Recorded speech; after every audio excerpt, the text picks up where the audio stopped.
Bonjour. Dans cette vidéo, je vais vous montrer comment résoudre les problèmes de décharge de la batterie sur votre OnePlus Pad 3.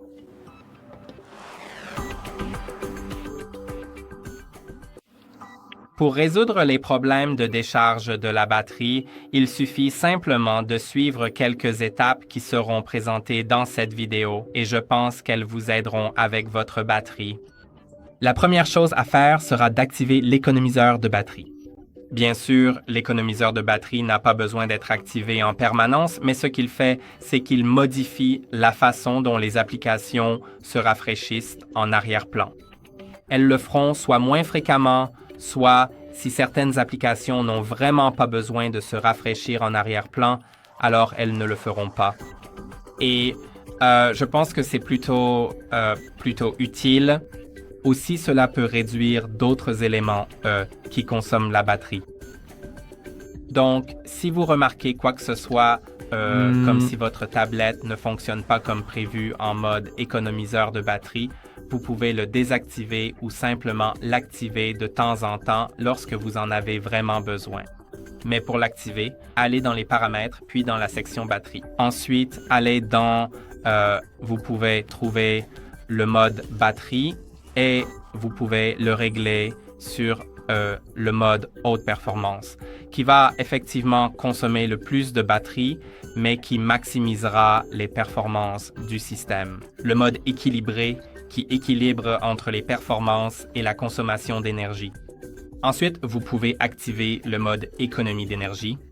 Ce que fait le mode économie d'énergie, c'est qu'il réduit certaines performances du système et désactive certaines fonctionnalités pour prolonger la durée de vie de la batterie. Il existe aussi un mode super économie d'énergie, mais ce mode est assez extrême, même si je vais quand même vous le montrer. Allons l'activer. Maintenant, vous pouvez voir à quoi cela ressemble. Vous pouvez activer la localisation pour que votre appareil soit localisé s'il est perdu, peu importe. Je vais le fermer. Et voilà, vous pouvez voir l'horloge et 6 applications. Il y en a 3 ajoutées par défaut qui peuvent être supprimées d'ici en cliquant sur Modifier ou vous pouvez ajouter une autre application que vous pouvez également utiliser. Donc, je pense que ça peut être un peu utile et seules ces applications fonctionneront, ce qui signifie qu'elles consommeront simplement moins de batterie. Maintenant, si je clique sur Quitter, je vais tout simplement sortir de ce mode. Revenons au mode standard parce qu'on aura de toute façon besoin d'être dans les paramètres. Donc, je pense que ça vaut le coup de le désactiver d'abord parce que une autre chose à propos de ce mode, c'est qu'il modifie le délai de verrouillage automatique, c'est-à-dire le temps d'inactivité après lequel l'appareil se met en veille à, je crois, environ 15 secondes. Donc, je n'aime pas vraiment ça. Mais oui, si vous voulez économiser de la batterie, alors ça ira. Maintenant aussi, il est utile de baisser la luminosité de votre écran parce que la luminosité de l'écran consomme généralement beaucoup d'énergie. Et pour la baisser, il suffit de faire glisser votre doigt vers le bas depuis le haut de l'écran. Ensuite, vous verrez la barre de luminosité de l'écran et vous pourrez la diminuer. Bien sûr, cela dépend de combien vous avez besoin de la baisser parce qu'en plein soleil, vous ne pourrez probablement pas la mettre au minimum. Mais la nuit, je pense que ce sera parfait et sinon, réglez simplement la luminosité à un niveau suffisamment visible mais pas trop élevé pour ne pas consommer trop d'énergie. Ensuite aussi, ce qui vaut la peine d'être désactivé, ce sont le Wi-Fi et le Bluetooth, ainsi que la localisation lorsqu'ils ne sont pas utilisés. Quand vous en avez besoin, bien sûr, si vous en avez l'utilité, alors laissez-les activés. Mais si vous n'en avez pas besoin, il suffit de cliquer sur Wi-Fi pour le désactiver ou sur Bluetooth si vous n'utilisez pas d'accessoires Bluetooth pour le moment ou sur la localisation si vous n'en avez pas l'utilité. Il suffit de cliquer sur ce bouton de localisation. Si vous ne l'avez pas, vous pouvez faire glisser vers le bas à nouveau. Peut-être que vous le trouverez quelque part ici. Sinon, vous pouvez cliquer sur les 3 points et modifier les tuiles pour l'ajouter. Passons à la prochaine étape. je vais en fait activer le Wi-Fi parce que j'en aurai besoin dans un instant. Mais avant cela, identifions les applications qui consomment beaucoup d'énergie dans les paramètres.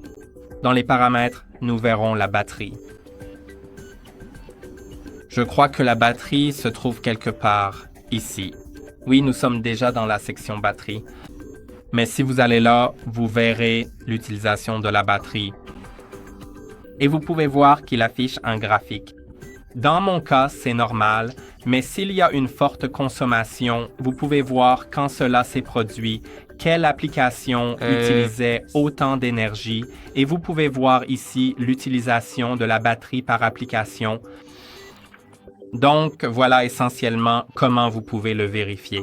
Vous pouvez vérifier si certaines applications spécifiques consomment une quantité significative d'énergie et, si tel est effectivement le cas, vous pouvez simplement choisir de les utiliser un peu moins souvent si vous souhaitez véritablement économiser de la batterie de votre appareil, ou bien vous avez également la possibilité de désactiver complètement l'actualisation en arrière-plan pour ces applications particulières.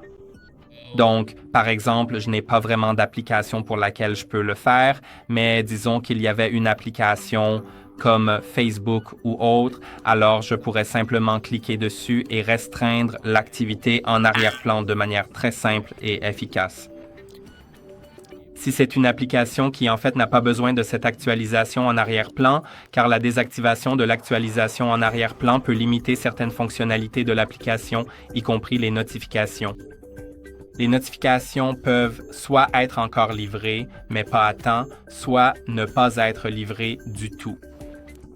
Passons maintenant à la dernière chose qui se trouve dans le système, à la mise à jour et à la mise à jour logicielle. Bien sûr, nous sommes toujours dans les paramètres. Je n'ai pas de connexion réseau, donc je vais rapidement me connecter à un réseau. Et maintenant, je suis connecté. Vous pouvez voir que ma version du logiciel est à jour.